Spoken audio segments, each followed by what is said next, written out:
স্বৰচিত কবিতাৰ শিৰোনাম আহিবনে শান্তি পুনৰ। ভাৰতৰ পূৰ্ব দিশত অৱস্থিত মোৰ দেশ অসম। এইখন দেশত পোৱাইছিল প্ৰতিটো ৰজনী ঈশ্বৰৰ ভক্তি গীতৰ সুৰত। কিন্তু এতিয়া কিয় বাৰু সকলোতে দেখোঁ ভয় আৰু সংশয়।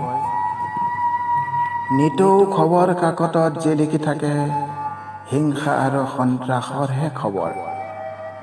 এইখন দেশত নিৰীহৰ ওপৰত ৰাজপথতেই অস্ত্ৰ তুলি ল'বলৈ কোনেও নকৰে ভয়। মোৰ দেশৰ জনতা আজি বৰ বিপদত, ক'ত বিচাৰিব এধানি সুখৰ আশ্ৰয়। আনৰ সুখত সুখী আৰু আনৰ দুখত দুখী হোৱা সকলো মনোবৃত্তি আজি নোহোৱা হ'ল। আপোন বুলিনো মোৰ জনতাই কাৰ ওপৰত ভৰসা কৰিব।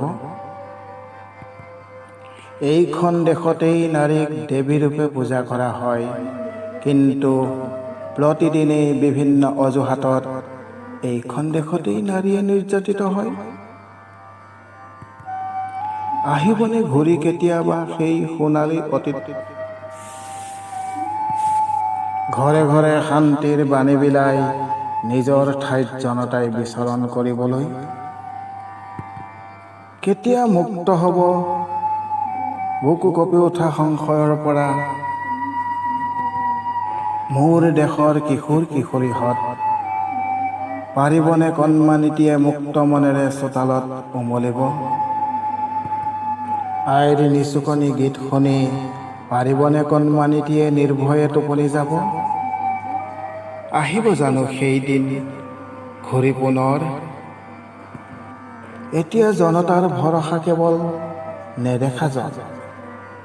ঈশ্বৰে যদি ঘূৰাই দিয়ে সেই সোণালী দিন অতীতৰ, তেন্তে জনতাই মুক্ত মনেৰে বিচৰণ কৰিব পাৰিব এদিন মোৰ এই অসম দেশত।